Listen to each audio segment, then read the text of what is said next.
Good evening, everyone. Thank you for joining part 4 of our 6-part webinar series on physical well-being presented by Affinity Federal Credit Union. Today's topic is mental health, creating a healthy mindset, and managing stress. My name is Oscar Cordova, and I'm the manager of the External Affairs and Financial Education here at Affinity. Today's presenter, an expert guest, is Anthony Russomano, founder of Russomano Training LLC and personal health coach for exercise, nutrition, and lifestyle.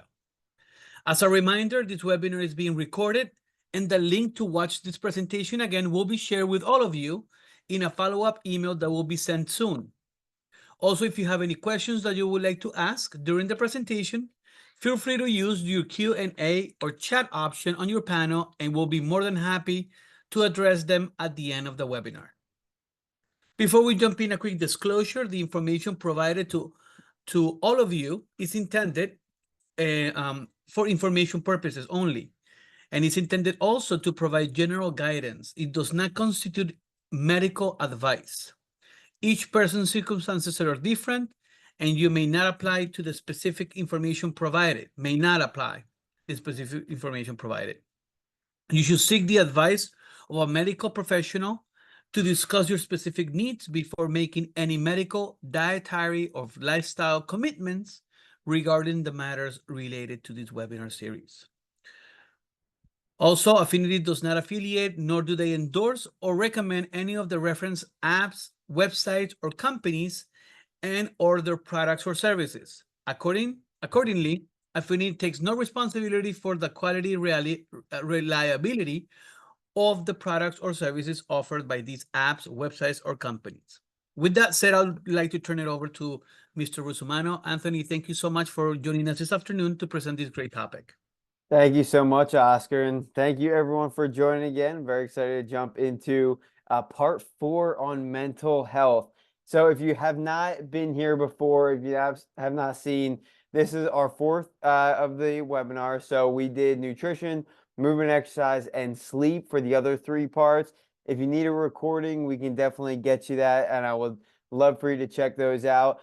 If you are on your 4 out of 4 webinars, thank you so much. I'm very excited. Mental health is definitely a topic that personally I love to talk about, and it is not any more least important than the other 3, so it's going to be a fun one. Before we do, if you've been here before, you know I always want to give a reminder on why we are here. So sorry if you're seeing this for the 4th time, but it is very important to really explain why we're doing 6 webinars and why mental health in general is so important. So again, the reason we are here, I mentioned it on the very first one and all the webinars after, we are here to improve not only our longevity, but specifically our health span, right? We always think of our longevity as our lifespan, the amount of years we live, but what we're focused on here is the quality of years that we live, and that is our health span. So if you're looking at the chart, we're really trying to increase this blue area, the health adjusted life expectancy, and we're really trying to reduce that health span lifespan gap as well. So that is the goal, to improve our health span, the quality of our years, and mental health is going to be a big factor in that, just like nutrition, exercise, and sleep. So in order to do this, as always, we are going to follow a very set structure. First and foremost, we're going to go through the understanding of the brain. It is a very complex organ. So we're going to go through some of the foundational terms. Reason we're going to understand the brain is so that we know how to create a healthy mind, which we're going to get to second. We really want to understand the terms so that when we talk about them, we know what they mean and the reasoning behind them. And then finally, we're going to talk about specifically managing stress, because we deal with stress every single day, and it's very important how to manage it.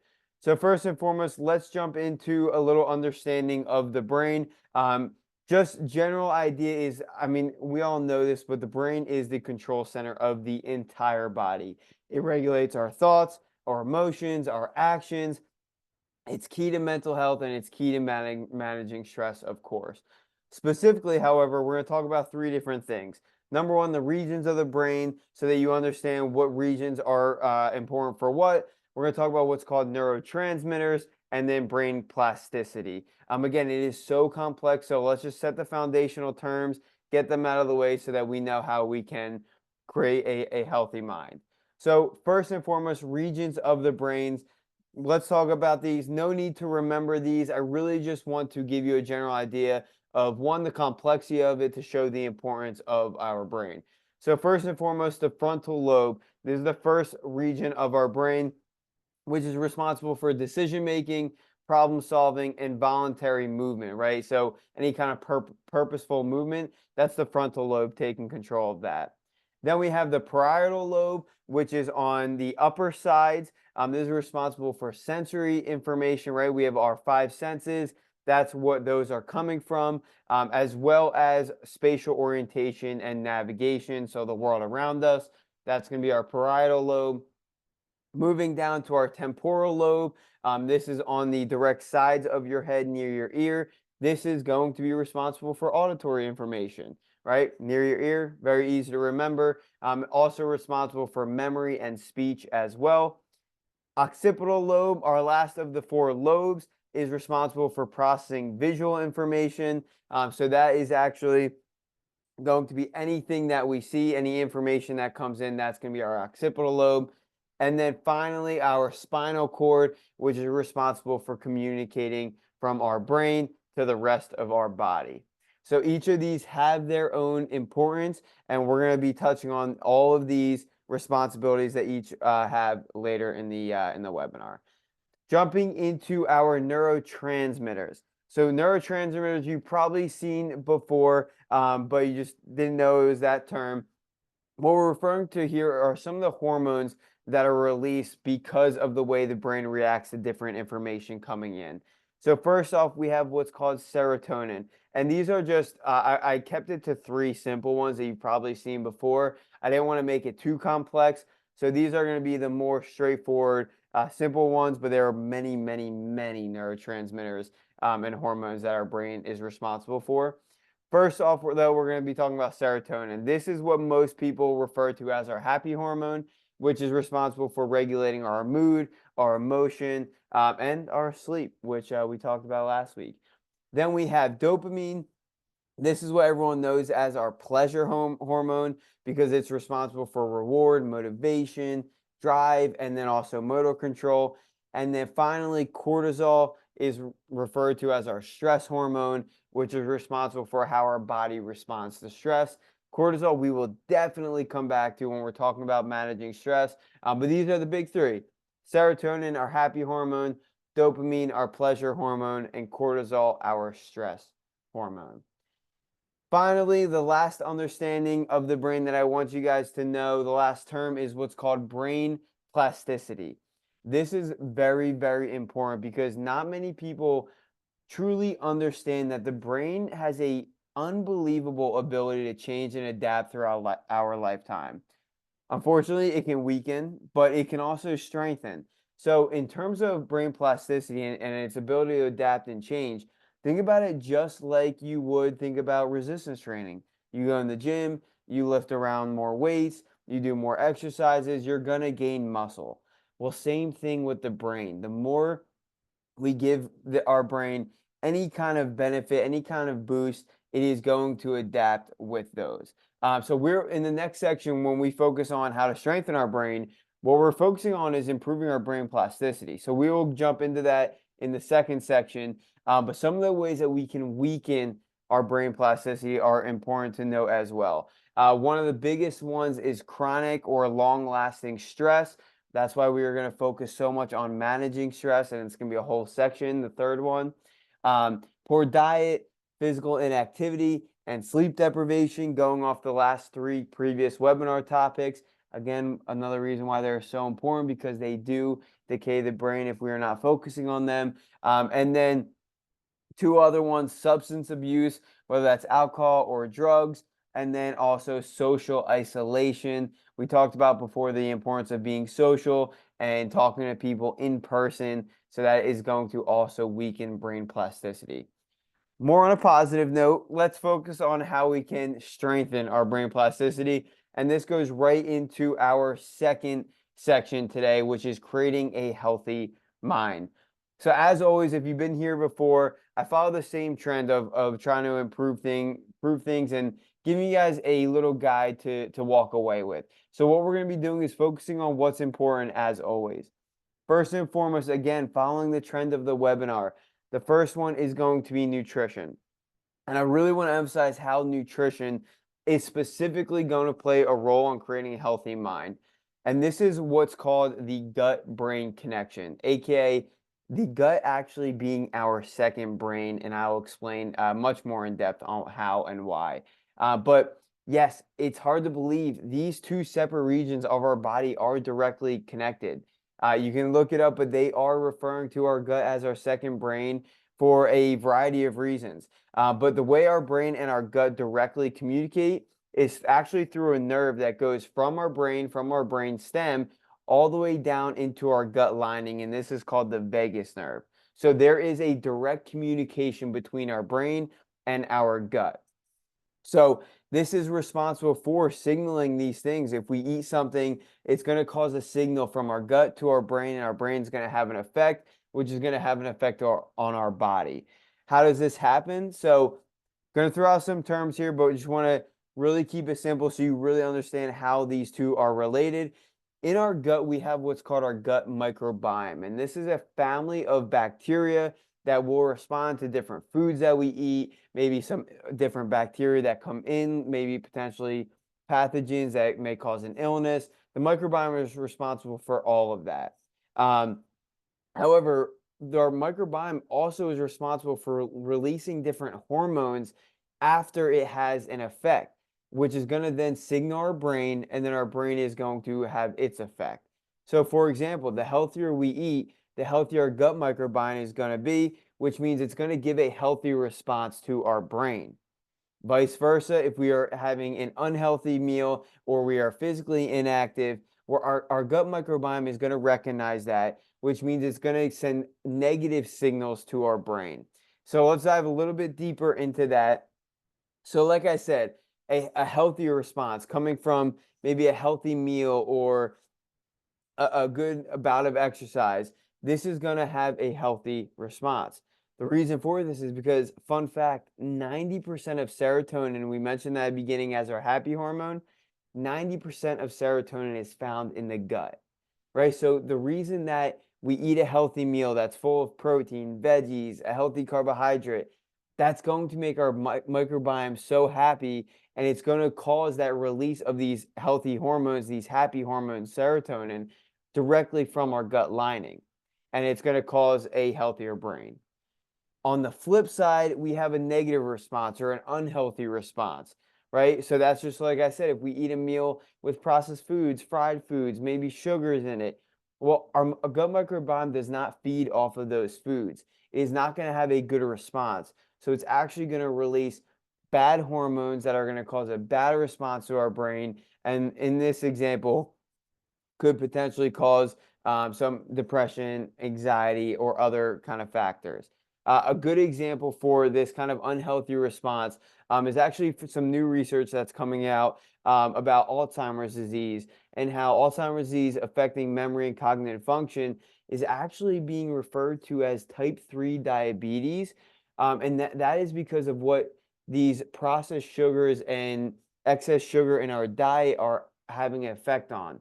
And it is quite literally affecting our brain directly and causing inflammation in our brain.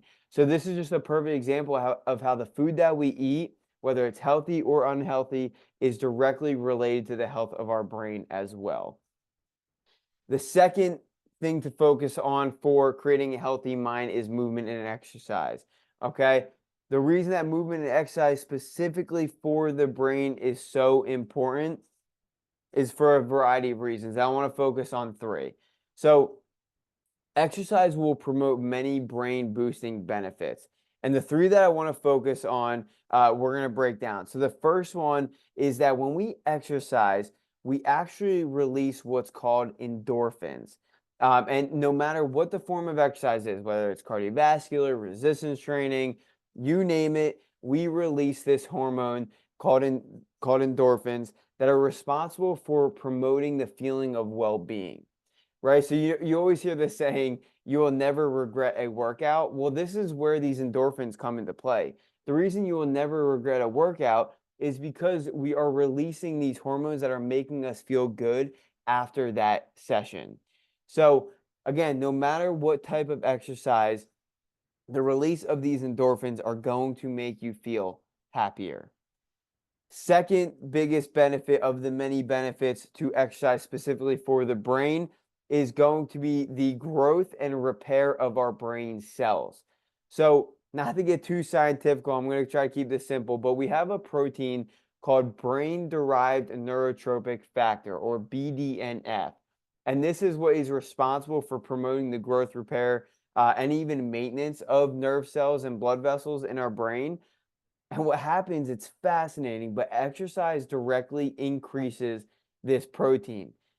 When we exercise, it increases the amount of brain-derived neurotropic factor that is being released into our brain, causing more cell growth and more repair and improved maintenance. So that is the second reason. Third and final, but definitely not least, is that exercise directly improves cognitive function and mental performance. Many studies have been done on this, but specifically, it's been proven to improve memory, multitasking, planning, creativity, innovation, decision making, attention. The list goes on and on. So, that is specifically how exercise is going to cause positive benefits on the brain. So we touch on specifically nutrition, touch on specifically movement and exercise, and then let's finally touch on sleep and specifically how sleep is going to help us create a healthy mind. And this is all around emotional control. Many benefits of sleep specifically on the brain, but I really want to talk about the emotional control side of this because I think it's really important. What I want to specifically talk about for emotional control is what I refer to as emotional reactivity. And this quite simply, right in the name, how we react emotionally to a situation. I love talking about this, and why sleep is important for this is because it will directly go into our next topic of stress management. So, how does sleep specifically affect our reactions and our emotional reactions? Well, if you remember from the sleep webinar that we did last week, we touched on how REM, one of the phases of sleep, actually is responsible for processing and managing emotions. And I use the example of how sometimes when for example, if you ever cried yourself to sleep, but the next morning you actually feel much better, you feel better about the situation, you feel better physically, mentally. Well, this is because we allowed ourselves to get some sleep, some REM specific phase of sleep, and therefore we allowed our body and our brain to process and manage these emotions. Well, unfortunately, if we are not getting specifically REM sleep, if we're sleep deprived and not getting that stage of sleep, well, our emotional regularity is going to be altered, and we are not going to be getting the benefits of what REM sleep is supposed to give us, right? So this is going to cause an overactivation of our brain. Overactivation of our brain has two types of reactions. Number one, it has rage, fear, and anger, right? And it is again more focused on negative reactions when we're sleep deprived. But this is one of the biggest ones. So, for example, if you had a tough night of sleep, you didn't get as much sleep as you wanted to, and right in the morning when you're rushing to work, someone cuts you off, and you do not have a very happy reaction. Well, I can tell you this partly has to do with your sleep deprivation, not just because you're rushing, but because you have an overactivation of this emotional reactivity, and therefore you're having negative responses. The second response is impulsivity and reward, right? And the reason that this is also a negative response is because this is going to make us do things that just make us feel good, that comfort us. And usually these things aren't necessarily good. For example, unhealthy food, comfort food. That's why that has that term. That's going to be much more likely during this state. Not exercising, staying up late, using different substances like alcohol or drugs. You're going to be much more you're going to have much more of an impulse and get much greater reward from doing these activities when you're sleep deprived, not getting REM sleep, and you have an overactivation for emotional reactivity. So that is how specifically sleep can affect and help you create a healthy mind, by making sure you're getting enough sleep, specifically REM sleep. And if you want a little recap on sleep, please go rewatch that recording of the webinar last week, because this is all going to reconnect and make a lot of sense. The fourth way to create a healthy mind and to focus on is stress management. And this is going to be a third topic that I want to jump into, and will be our final aspect of mental health before we jump into a bunch of questions. For stress management, what I want to focus is on 3 steps to managing stress. And before we get into these 3 steps, let me preface with, these are 3 things that I have found to work for me personally through personal experience, and then also through some of the psychological research I've done.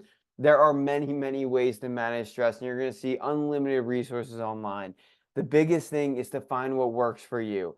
For me, these 3 steps have really worked well for me, but it's going to be depending on not only how stressful you are, the situation, but also you as a person, of how you are going to be able to manage that. So maybe this will give you a general guide. Maybe you follow it to a T. But here is 3 steps how I personally have found to manage stress. Number one being to recognize the stressor, recognize the state of stress you're in. Sorry, let me rephrase that.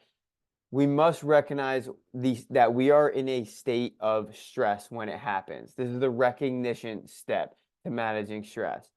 The reason we need to recognize it is because if we don't recognize that we're in a state of stress, well, that emotional reactivity that we talked about before is not going to be any logical reaction. It's all going to be emotional reaction, and we do not want that. We are trying to prevent any kind of emotional reaction. So we first need to recognize that we are in a state of stress when it happens.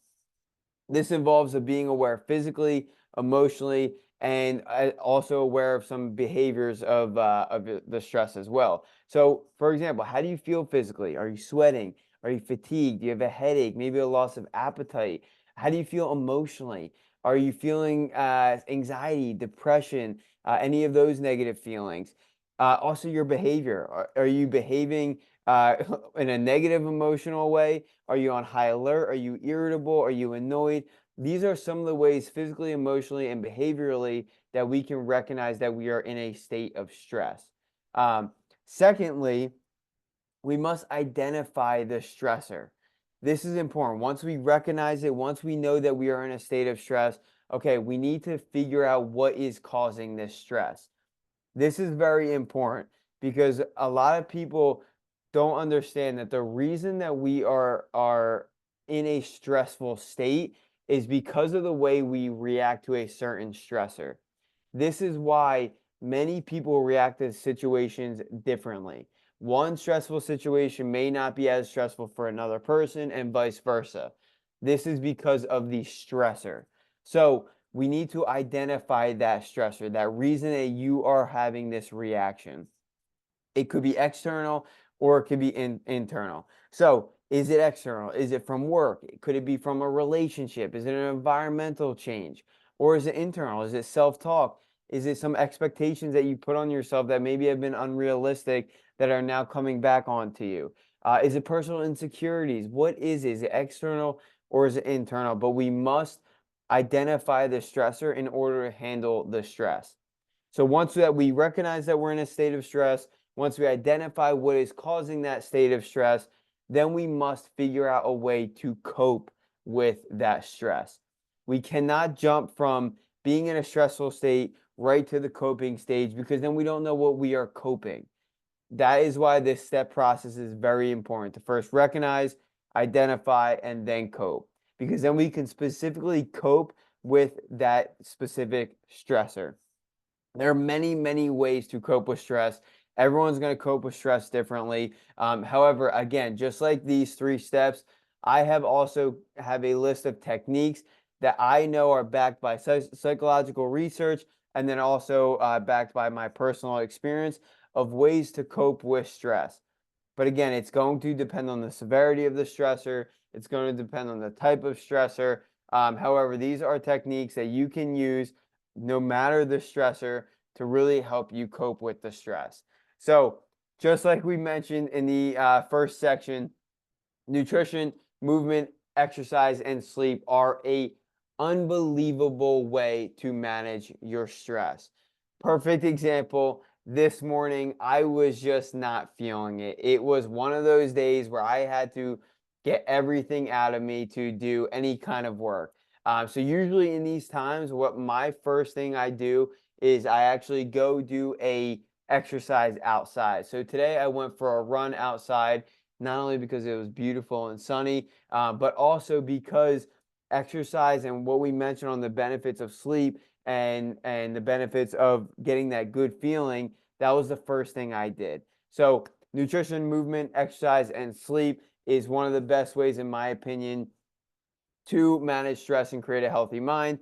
Then there's also breathing exercises, sunlight, mindfulness and meditation, social support, journaling, getting off screens and social media, and then doing things you don't want to do.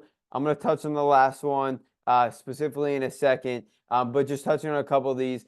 Breathing and mindfulness and meditation is so important for bringing your heart rate down in a stressful situation. Our heart rate is elevated because of that cortisol response that we mentioned, that stressful hormone cortisol. So that is why breathing and mindfulness and meditation is important, because we're going to help reduce our heart rate. We're going to reduce that cortisol response so that we can kind of regulate our mood. Sunlight is super important for energy, for mood regulation as well.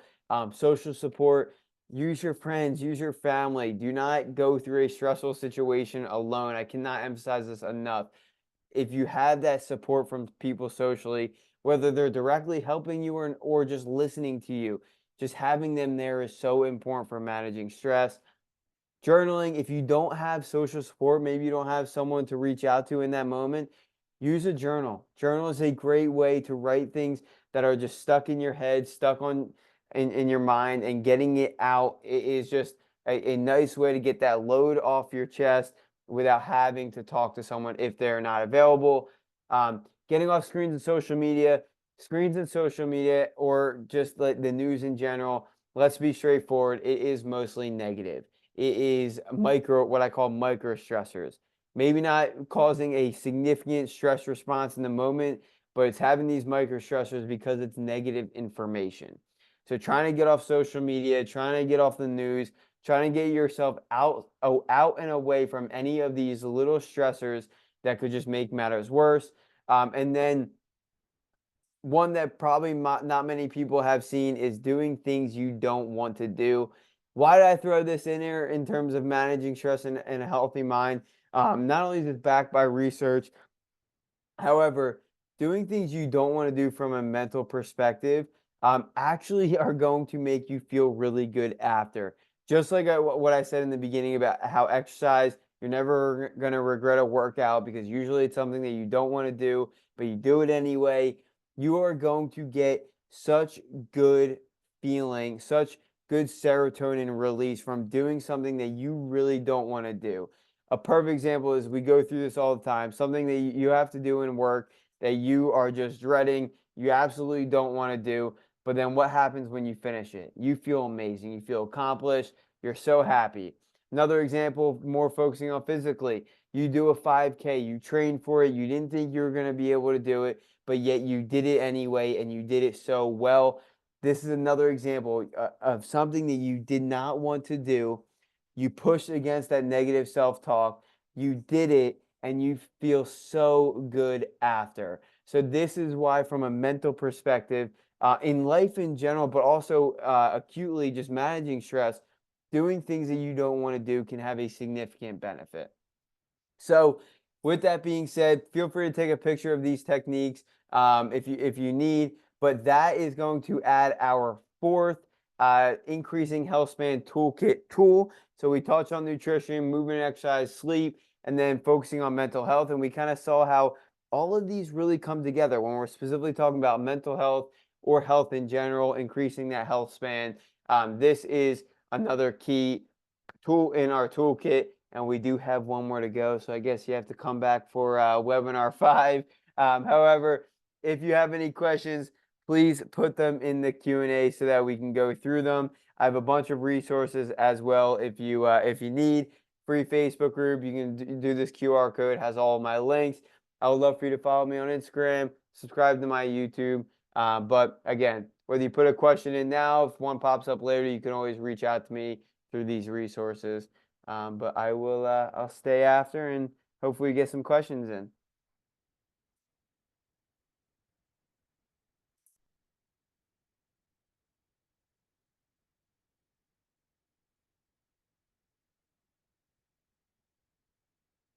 Awesome. It looks like we got one so far. So what are some quick ways to handle stress in the middle of a work meeting? I love this. Okay, so I'm going to go back to our slides real quick so we can have them up. So some ways to handle stress. This is in terms of a work meeting, right? This is an acute stressor. Acute is in the moment, chronic is more long term. So when we're talking about acute stressors, and again, in a work meeting as well, right? It's not like you can just leave and go outside for sunlight. I would really try to focus on breathing exercises in the moment. That would be the first thing that I would do, is because you can very simply in a meeting, without anyone even noticing, just breathe in your nose, out your mouth. You can do deep breaths. Really just trying to center yourself and bring that heart rate down. You can do this not only in a meeting, but you can also do this even while you're presenting. As I'm presenting this webinar, if I messed up and I had an acute stress because I messed up, a good way for me to handle that is to breathe, reset myself, and just go right back into it. So breathing would be the number one.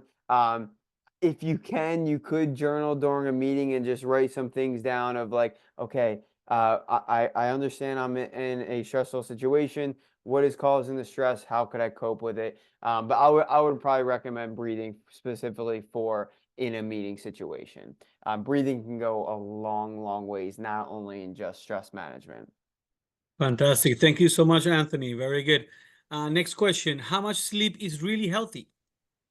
Love this. So this actually goes back to our sleep webinar. So I'm going to touch on this briefly because someone did ask about that. But I mentioned in the sleep webinar how it is not just about sleep duration. Obviously, we have this 7 to 8 hour period that is backed by research in terms of healthy amount of sleep. But I definitely recommend going back to the sleep webinar because I touched on 4 different ways to really figure out how to know that you're getting a healthy amount of sleep. But I would say general rule of thumb will be 7 to 8 hours. Fantastic. Very good. Next question. Can you go more into mindfulness? I've heard about it. How long should I try doing it at a time? Hmm. Love this. So yeah, mindfulness and meditation, I guess they're within the same realm. Um, Mindfulness is tough to really put a specific routine to because it really is so different for everyone. I mean, think about it, mindfulness, right? That just means about being within yourself, being within your own mind.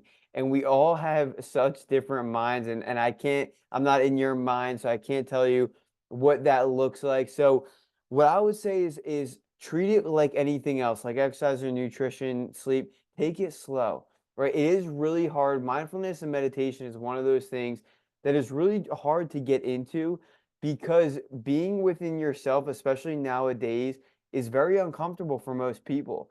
So I would first focus on removing any kind of external distractor that could be around you. That could be the phone, the computer. You have to really isolate yourself so that you can be within your mind. But then start with breathing exercises to really get you in a good state where you can start focusing on these. The second, and let me emphasize this, when you're trying to be mindful, you're gonna lose that state. You're gonna start thinking about work. You're gonna start thinking about what you have to do for the day. That is okay. It's going to happen. Just try to reset yourself. So, first off, isolate yourself. Start with breathing exercises. Start getting into that mindfulness state. And then understand that you're going to lose that state. You're going to get distracted, your mind's gonna wander. That is okay. Just reset yourself, start with breathing again, and try to get back into that mindfulness routine.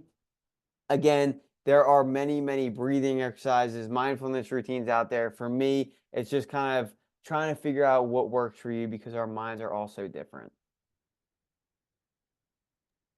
Excellent, excellent. Very good. Next one. Is there a specific food that helps reduce stress?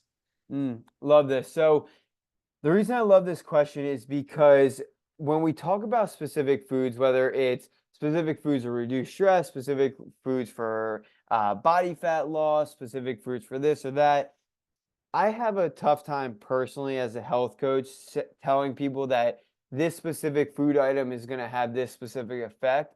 And the reason for that is because I'm just such a true believer in whole, real, natural, organic food from the earth, rather than what our food consists of today as the processed and ultra processed foods. So, my answer to the specific food that would help with stress would just be foods that are real, organic, natural. So we're talking animal proteins, we're talking fruits, we're talking veggies, we're talking healthy fats like avocados, nuts, olive oil, these kind of things. I think just trying to limit the amount of fake and processed and ultra processed foods is the number one thing to reduce stress so that our gut microbiome does not have that negative response. Okay, okay. How can I get the sleep webinar? Please, I missed.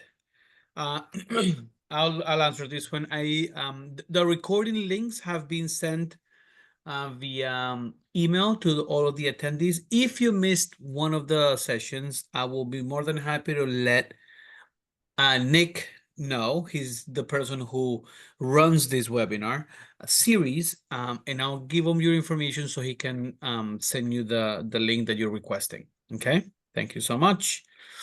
Next, I've seen those lamps that say they provide sunlight during the winter months. Do you recommend them? hmm Yeah, so I would say if you have trouble with sleeping or energy or anything like that, it's kind of like a why not situation. Research has shown that these lamps do benefit, and just from a circadian rhythm, again going back to the sleep webinar, from a circadian rhythm perspective, getting light sunlight in the eyes, especially in the morning to kind of set yourself up for the day, they have been shown to work. Personally, I use one, but not for light. I actually use it at night. It's actually a little lamp I got on Amazon. And what I do is instead of turning my overhead lights on in my room when I'm about to go to bed, I actually turn on this lamp and I change it to a red color. Reason I do that is because I want to try to simulate the kind of the dusk or the nighttime kind of colors. So that's why I do that, just to reduce the overhead fluorescent light so that it's not messing with my circadian rhythm. Again, that goes back to the sleep webinar. I would say general answer to that is try it out. Why not? If it works for you, awesome. But it may or may not work for you. So definitely try it out. Okay. Do you recommend seeing a therapist for a healthy mindfulness? Mhm. So I definitely do. I think this goes into the social support side of things. And again, I can't recommend it for every single person because not everyone is inclined to talking to specifically a therapist or someone they may not know previously about their stressors and their problems. For me, again, with the social support side of things, I've seen a lot of people really just are focused on talking to family, friends, people close to them. If you're the type of person that that really needs that person, if you don't have it within your family or friends, and you need to find that, I think a therapist is a great way to do it because of just getting it off your chest, talking to someone. I definitely think that is a good way to go about it, especially for starters as well. All righty. At what point do you distinguish between stress and burnout? Mm. Love, love, love this. So, again, it's so dependent on the person because everyone responds to stress differently. Everyone responds to burnout differently. Personally, for me, what I would say for this is if you are feeling more of, right, we have this in the moment stressors, right? And some of the physical and emotional responses that I mentioned before. But for me, burnout is very different, where it's more of a full body fatigue, or it's not even just a motivational thing. It's more of like you physically can't even get yourself from a discipline standpoint to do some of these things. I think that's the key difference between burnout and that acute stressor. In terms of a chronic stress versus burnout, um, it's really tough to say. My general recommendation, the way I handle stress or burnout is typically during these times, if I'm in a high stress situation, or if I'm feeling like I'm starting to get overwhelmed and burnt out, I just back away from whatever I'm doing. Generally, what I do is I try to just get everything that I have to do for that day that'll just get me through the day, and I'll save any of the business development, the extra stuff for later on when that burnout or that big stressor reduces. So again, it depends on the person. Some people don't have a sense of burnout. Some people have extreme burnout. It really depends. These can cross. They could be interchangeable. So that's why I don't have a direct answer for that. Fantastic. Next, is there a recommended vitamins that I should be taking for the mind? hmm So I would say first and foremost, because it goes into supplementation in general, the way that supplements work is just in the name, right? People forget that supplements, the reason they're called supplements is because they're supposed to supplement something that you're already doing. So for supplements, for vitamins, for minerals, first off, make sure you are living this healthy lifestyle. You're exercising, you're eating really clean, and I'll focus on nutrition with vitamins specifically since you asked. But then you're also sleeping.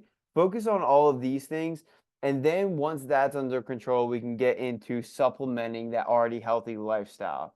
Specifically for supplements on the brain, yes, there are many supplements, and we can go kind of down a rabbit hole. I would say for starters, for simplicity, because I can recommend this to most, if not all people, would be a multivitamin, a vitamin and mineral, so that you're getting micronutrients in. The reason that I say it's one of the supplements that I can recommend to most people is because even if you're eating a very healthy, clean, organic, low processed diet, and that's what your nutrition contains, you are still going to be very susceptible for any micronutrient, any vitamin or mineral deficiency. So that's why I do recommend a multivitamin to most people, and that is going to significantly impact your sleep as well. Um, some other vitamin or some other supplements that I personally take for sleep is actually magnesium. Magnesium is an electrolyte that is very important for physical and mental relaxation. So I do take magnesium at night as well. But again, there are many others in the research. I would say for simplicity, I would start with a multivitamin, start with the general health information that we went through before. And then if you really want to get into it, there's many other supplements like magnesium that you can optimize your sleep with. Okay. A glass of wine, is it really good for your health? Love this question. So what I will tell you is the reason that you're seeing the benefits of wine on the internet is from what's called resveratrol in the wine. This is actually what's coming from, I believe, the fermentation of the grapes.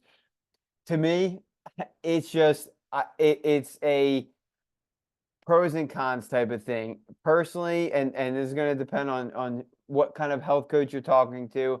Personally, the benefits from the resveratrol from the wine do not outweigh the detriments that you get from the alcohol in the wine. So for me, I cannot say that wine is good for anyone because of the alcohol. However, I also can't say that that specific ingredient in wine is not good for us. So my personal recommendation is if you can avoid alcohol, that would be the best, especially for mental health, especially for sleep, nutrition, you name it. Okay. Do you think there's such a thing as good stress? Yes, and the best and hands down, awesome, good stress is exercise. I will touch on some of the other good stressors, but exercise is a stressor on our body. When we exercise, the reason we heat up or the reason our body goes through all of that is because it's a stressor. It's a physical stress on our body, right? So what happens is we are overcoming that physical stressor so that the next time we do something physically, well, we've already seen it before, right? Just like any other stressor in life. If you're stressed out about something at work, but the second time that same stressor comes to you, you're going to handle it much better. It's the same with exercise.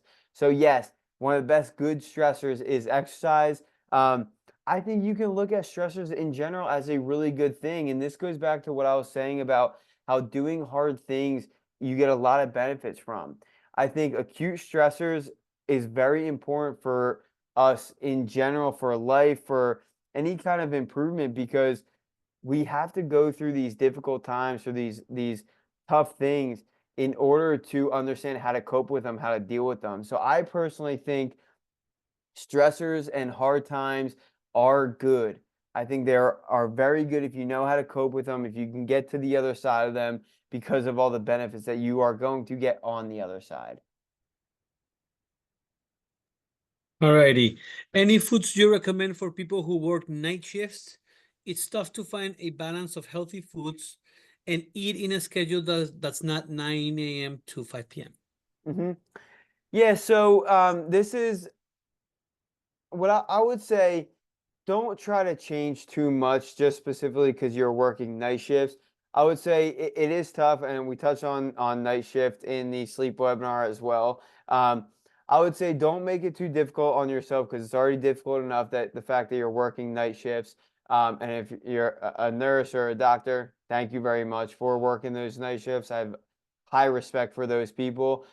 So I would say don't change it if you are working a 9 to 5, or if you're working in this case, let's say a 7 a.m. to a 7 p.m. If you are a nurse, just changing that time, just do a similar thing that you would do. It's the same, treat it as the same time frame so that you're eating a, in quotes, breakfast, aka just like kind of like that first time of the day. You're in quotes eating a lunch, in quotes eating a dinner. Just try to follow a similar set routine, and create your own times for that. Just because your chronological clock, your circadian rhythm is the opposite of everyone. So you also want to treat your food and your exercise the same as well. So I would say try to eat similar things that you would on a normal schedule, and then just create your own times with it, depending on your hunger, depending on your work schedule, work routine, that all that kind of stuff. So no food specifically, other than I would say eat a healthy, nutritional diet, set your own breakfast, lunch, and dinner time, snacks, and go from there. I hope that answers your question. Alrighty. What is the difference between stress and depression? Great question. So what I would say is the difference would be that stress would be a cause of depression. I think that it's not necessarily the stress that is the depression. And again, this is so different per person, especially when you're dealing with such a significant thing like depression. So, again, I think it's more of a cause type of thing where if you're not one that manages stress well, if you're not one that is able to cope with stress, it could lead into a feeling of depression or even anxiety. And which is why I really emphasize on the four things to focus on for stress and a healthy mind of nutrition, exercise, sleep, and managing stress, because those are all such good preventative ways to not only prevent depression and anxiety, but also to help you manage stress to prevent sorry, not prevent, we can never prevent stressors, but to help you manage or cope with stress when it does come so that it doesn't turn into anxiety or depression. But that is a very, very tough and touchy topic. So it's kind of tough to give a direct answer to that. But I do think it's more of a cause. Fantastic. Would you suggest taking melatonin for sleep? So love this question because melatonin is so, so common. I personally would not recommend using melatonin for sleep. The reason I wouldn't recommend it is because what would end up happening is that you would end up using the melatonin every single night, and you would start relying on it, which means that you would not be able to go to sleep without it. That is a really scary state to be in because, if, for example, if you're traveling or you're out somewhere, you just ran out of melatonin and you don't have it with you, well, then you're not going to be able to sleep. Your sleep is going to be directly affected with that, right? So it's not, I wouldn't say no because of there's no negative things that melatonin causes on our body.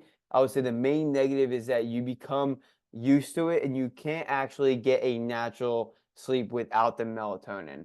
Where I would use melatonin is actually very once in a while situations, whether, for example, if you're going to a different time zone and you need to sleep, if you're going to Europe and the time zone is all messed up, 6 hour difference, and you just need to sleep on the plane, that's a good time to use melatonin because your body's not going to be used to it. It's going to have an effect right away. You'll go to sleep.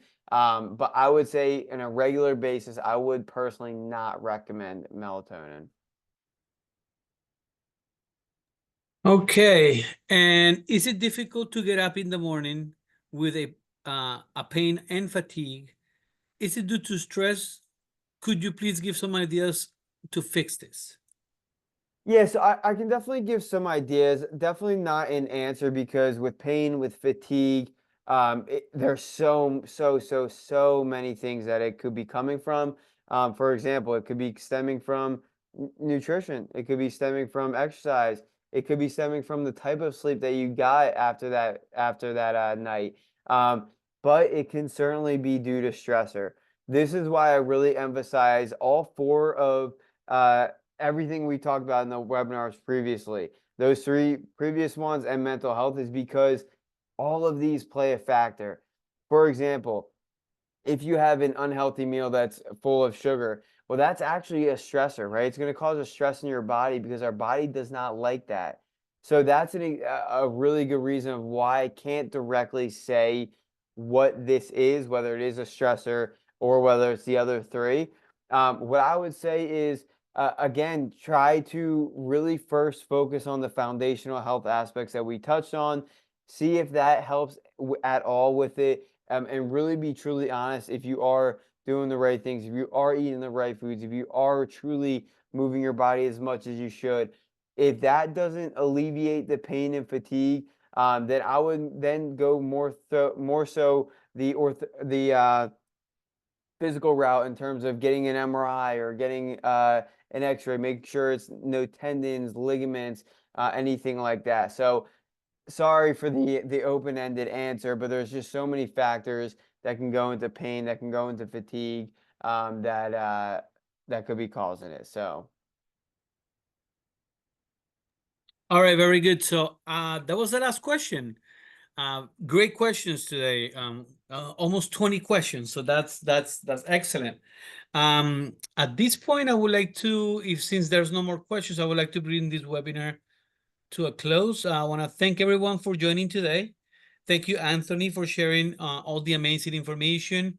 We will be sending out a follow-up email with a recording.